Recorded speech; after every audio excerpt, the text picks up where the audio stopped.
Wanita hari ini.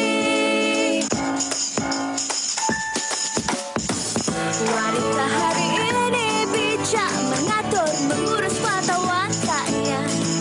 Usahawanti, ibu, istri, permaisuri. Wanita hari ini di zaman modern masih kekalkan adatnya. Dihormati, disayangi, disanjungi. Wanita hari ini. Okey, baik. Seperti yang Ana janjikan tadi, kita nak berkongsi dengan lebih lanjut lagi tentang khasiat kunyit ni. Bersama dengan Yana sekarang ini adalah Puan Nur Hayati Azmi yang merupakan pegawai pemakanan Hospital Pakar KPJ Ampang Puteri. Assalamualaikum. Waalaikumsalam, Yana. Sihat? Alhamdulillah sihat. Yana sihat? Sihat, Alhamdulillah. Okey, tadi dekat awal-awal tadi tu pun Yana dengan Hawa adalah kita orang bercakap sedikit, memberikan info sedikit tentang khasiat kunyit. Tetapi sebagai seorang pakar pemakanan, kita nak bertanya dengan lebih lanjut lagi. Apa sebenarnya antara komposisi dan juga nutrisi dalam kunyit ni yang membuatkannya sangat berkhasiat untuk kita? Okey, Assalamualaikum semua. Saya rasa mungkin belum terlambat untuk ucapkan selamat Hari Raya kepada Yana dan semua penonton wanita hari ini. Selamat Hari Raya kembali. Okey. So untuk kunyit ni semua jenis makanan, semua bahan-bahan makanan dia ada komposisi nutrien tersendiri. Tak terkecuali dengan kunyit. Okey. So kunyit ni dia ada juga protein, ada karbohidrat, tapi dalam kata unsur yang sangat-sangat sedikitlah, bukan macam nasi ataupun ikan ataupun ayam yang mana kandungan karbohidrat dan protein itu besar. Okey. Dan selain daripada itu juga kunyit ni dia ada mangan, dia ada fosforus dan dia ada potasium. Okey, banyak nutrisi dia. Banyak antaranya lah. Okey.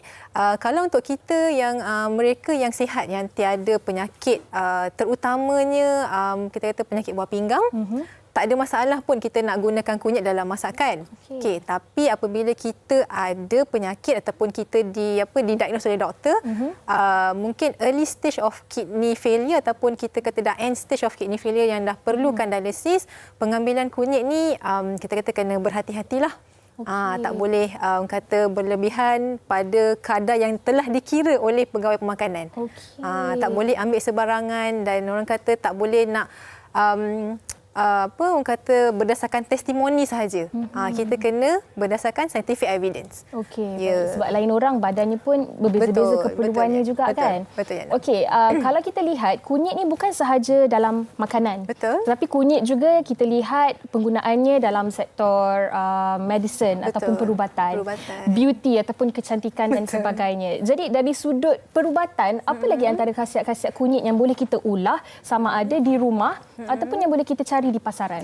Okey, kunyit ni ada satu bahan utama dalam dia, kita panggil dia curcumin. Curcumin. Banyak saya belajar hari ni lah. Okey, curcumin ni yang orang kata penyumbang besarlah kepada kata kesan kebaikan kesihatan.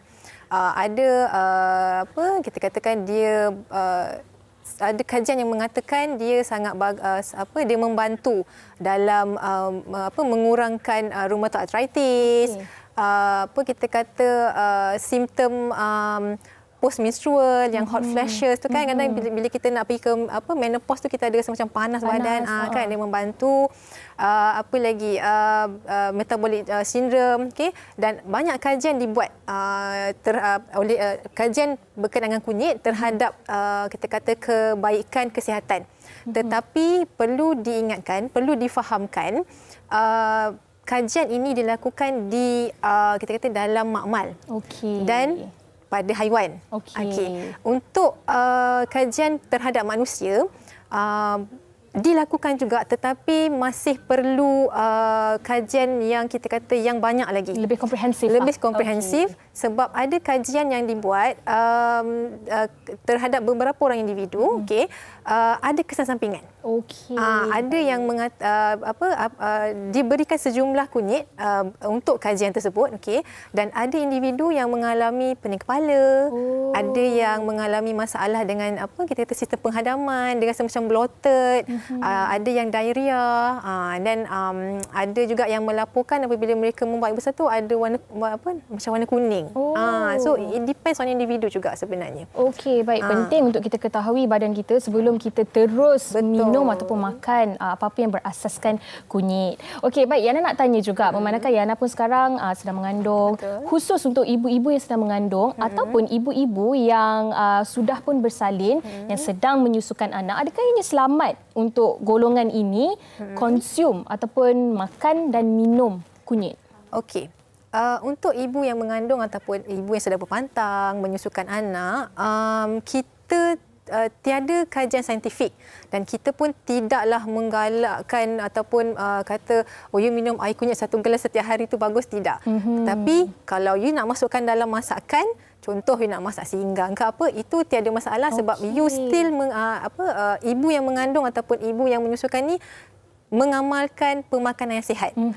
Macam saya katakan tadi, kunyit ni selain daripada macam yang Naka tadi, selain daripada alternatif medicine, dia juga kita masukkan dalam masakan.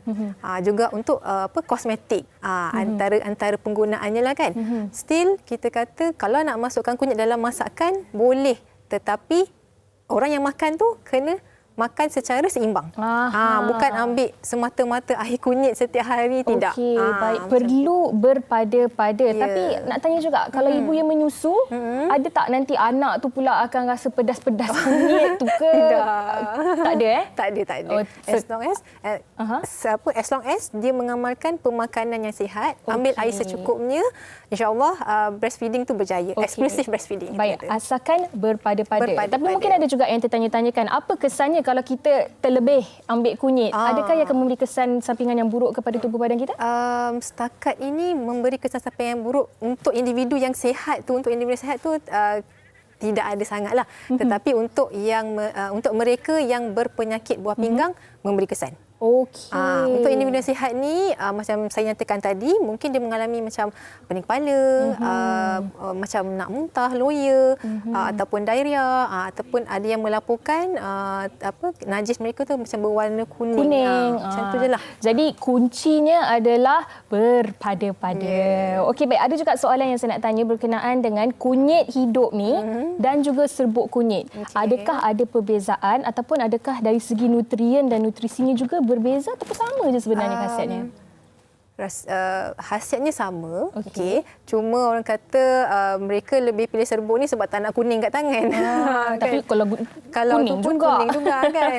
Tanya tak ada perbezaan sangat. Cuma mungkin yang serbuk tu sebab diproses, kita kata dia punya tempoh expiry tu mungkin lama sikitlah.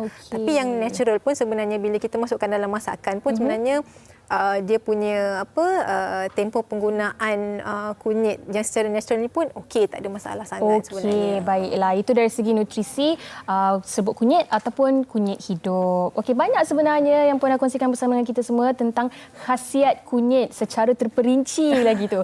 Harapnya dapat memberi kita ilham dan juga inspirasi selepas ini untuk menggunakan kunyit dalam masakan ataupun kehidupan seharian kita.